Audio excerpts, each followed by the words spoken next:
Railway requirement board detailed centralize employment notice CEN 02/2024 requirement of technicians.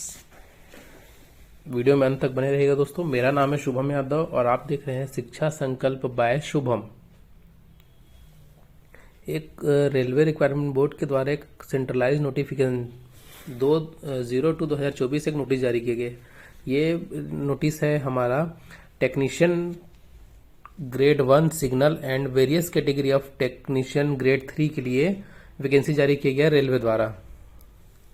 Technician के दो प्रकार के पोस्ट होते हैं दोस्तों, टेक्निकल ग्रेड 1 सिग्नल और टेक्निकल ग्रेड 3। टेक्निकल ग्रेड 1 जो होता है वो लेवल 5 के अंतर्गत आता है और टेक्निकल ग्रेड 3 जो है वो लेवल 2 के अंतर्गत आता है। तो दोनों के लिए अच्छी खासा मात्रा में वैकेंसी निकली दोस्तों। देखिए, टेक्निकल ग्रेड 1 सिग्नल के लिए 1092 वैकेंसी है और टेक्निकल ग्रेड 3 के लिए 8052 वैकेंसी, यानी दोनों को हम लोग जोड़ दे तो 9144 वैकेंसी जारी की गई है।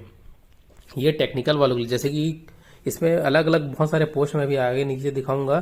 किसी में आपको इंजीनियरिंग की डिग्री मांगी है, किसी में आपको डिप्लोमा और किसी में केवल ITI और किसी में केवल 12th आपका साइंस बैकग्राउंड वाले इसको फॉर्म भर सकते हैं। ये ITI वालों के लिए ज़्यादा पोस्ट रहेगा तो लोग ITI वाले बहुत ध्यान से देखेंगे।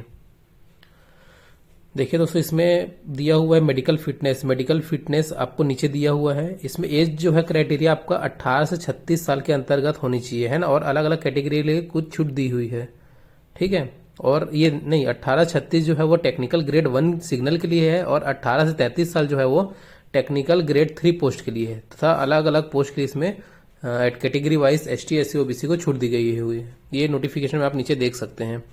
इसकी फॉर्म भरने की शुरुआत दोस्तों देखिए कि ओपनिंग डेट जो है वो 9 अप्रैल 2024, यानी कि आज से इसकी फॉर्म भरने की शुरुआत हो चुकी है और फॉर्म भरने की अंतिम तिथि है 8 अप्रैल 2024। देखिए दोस्तों, फॉर्म भरने के लिए अंतिम तिथि का इंतजार ना करें, क्योंकि रेलवे क्या सेंट्रलाइज नोटिफिकेशन है, पूरे देश भर में फॉर्म भराया जाता है, इसलिए लास्ट में क्या होता है, सर्वर डाउन होने की समस्या होती है। तो आपको यदि फॉर्म भरना होगा तुरंत ही जाकर के इसका फॉर्म को भर लेंगे। देखिए और इसमें क्या क्या नोटिफिकेशन दिए हुए हैं नीचे देखते हैं हम लोग। देखिए इसमें मेडिकल स्टैंडर्ड क्या क्या मांगा हुआ है, ठीक है। मेडिकल स्टैंडर्ड सीरियल नंबर 1 जो A3 है जो है वो, और B1 और B2, ये अलग अलग प्रकार के अलग अलग पोस्ट के लिए अलग अलग क्या दिया हुआ है, मेडिकल फिटनेस दिया हुआ है। ये आप देख सकते हैं कि आपको किसमें किस पोस्ट के लिए आप सुटेबल हैं, है ना। इसके बाद देखते हैं हम लोग ये अलग अलग कैटेगरी के लिए जो उम्र में छूट दी हुई है, इसको आप देख सकते हैं। इधर देखेंगे नीचे में, हाँ एक इम्पॉर्टेंट है दोस्तों, फॉर्म भरने के लिए जो फीस है वो, ये जनरल कास्ट के लिए जो है वो, जनरल और OBC कास्ट के लिए जो है वो 500 रुपये निर्धारित की गई है। और यदि आप पेपर में बैठते हैं तो आपको 400 रुपये क्या हो जाएगा, रिफंड हो जाएगा, जिस अकाउंट से आप पेमेंट किए रहेंगे। तो बहुत ध्यान से देखेंगे दोस्तों, अपने ही अकाउंट से पेड करेंगे, जब आप एग्जाम में बैठेंगे तो आपको 400 रुपये क्या हो जाएगा, रिफंड हो जाएगा। और यदि जो आरक्षित कैटेगरी है ST SC एक्स सर्विसमैन या फीमेल या ट्रांसजेंडर, इनके लिए क्या हुआ 250 रुपये निर्धारित किया गया है। और आप यदि बैठते हैं एग्जाम में तो आपको पूरा रिफंड हो जाएगा। मतलब देखिए, रेलवे का जो पहले फीस जो रहता था क्या रहता था, जनरल OBC के लिए 100 रुपये रहता था, वो आज भी वही है। इसमें क्या ले रहे हैं, क्योंकि क्या होता है लोग फॉर्म भर देते हैं उसके बाद बैठते ही हैं, तो इसके लिए क्या किया रेलवे ने, पहले फीस पूरा ले रहे हैं। यदि आप बैठेंगे एग्जाम में तो आपको वो चीज़ रिफंड हो जाएगा। और आरक्षित कैटेगरी ST SC फीमेल के लिए निःशुल्क रहता था, तो उसके लिए उन्होंने 250 निर्धारित किया गया है।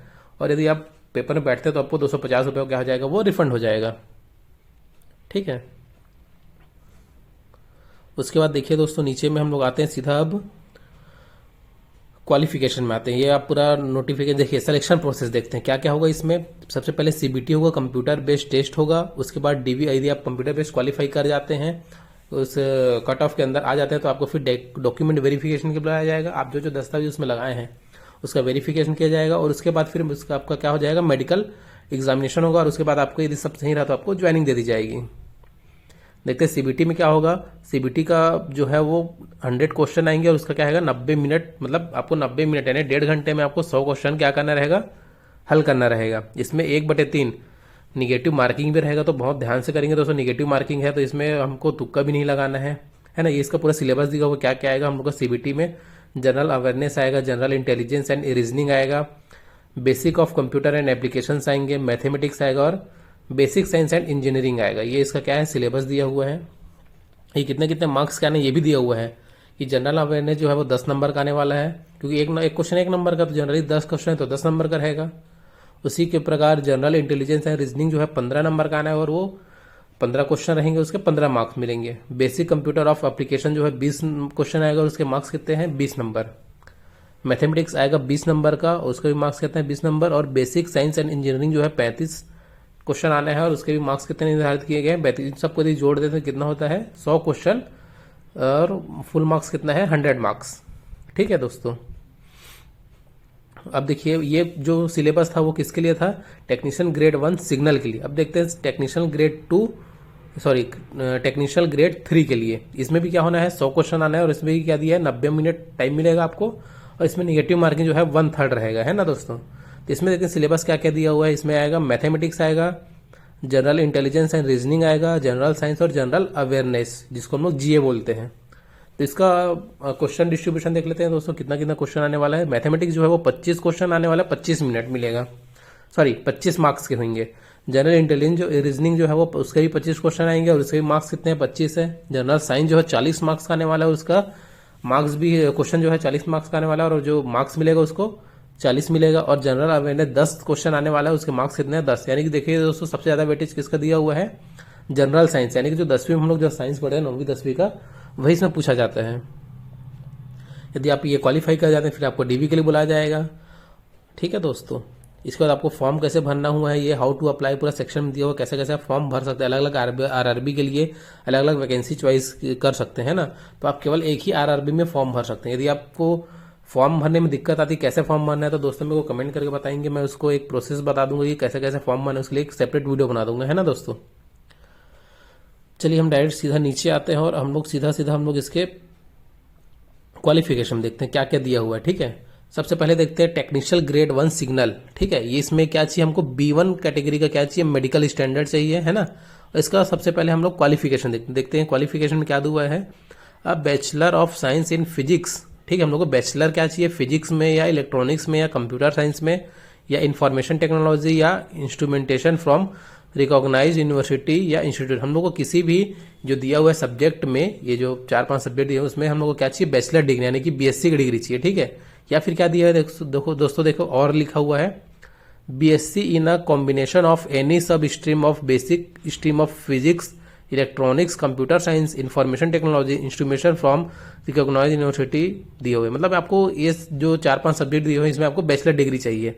या फिर आपके पास दूसरा ऑप्शन है 3 year diploma engineering in the above basic stream और in combination of any of above basic stream. मतलब आपको 3 ईयर डिप्लोमा चाहिए, इसमें से जो दिया हुआ है उनमें से कोई सब्जेक्ट में आपके पास 3 ईयर का डिप्लोमा जिसको हम लोग पॉलिटेक्निक बोलते हैं वो आपके पास है तो आप इसको फॉर्म को भर सकते हैं। या फिर एक अलग भी दिया है दोस्तों और करके degree in engineering in the above basic stream in combination of any choice. या तो आपके पास इंजीनियरिंग की डिग्री है मतलब जिसको हम B.Tech बोलते हैं या बी बैचलर ऑफ इंजीनियरिंग, आप ये फॉर्म को भर सकते हैं।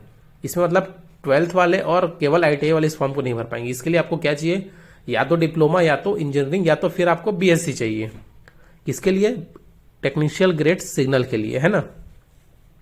उसके बाद देखते हैं दोस्तों अगला पोस्ट दिया टेक्नीशियन ग्रेड 3 ब्लैक स्मिथ। ये देखो एक प्रकार का पोस्ट हम लोग का टेक्निकल ग्रेड 1 और अभी जो है बाकी जो पोस्ट दिखाएंगे पोस्ट 2 से लेकर पोस्ट 18 तक ये सब किसके लिए है हम लोग का टेक्नीशियल ग्रेड 3 के लिए आएगा, है ना। तो ये सब के लिए अलग अलग देखिए दिया हुआ टेक्निकल ग्रेड ब्रिज है, कैरेज है और टेक्निकल ग्रेड डीजल इलेक्ट्रिकल है, डीजल मैकेनिकल है।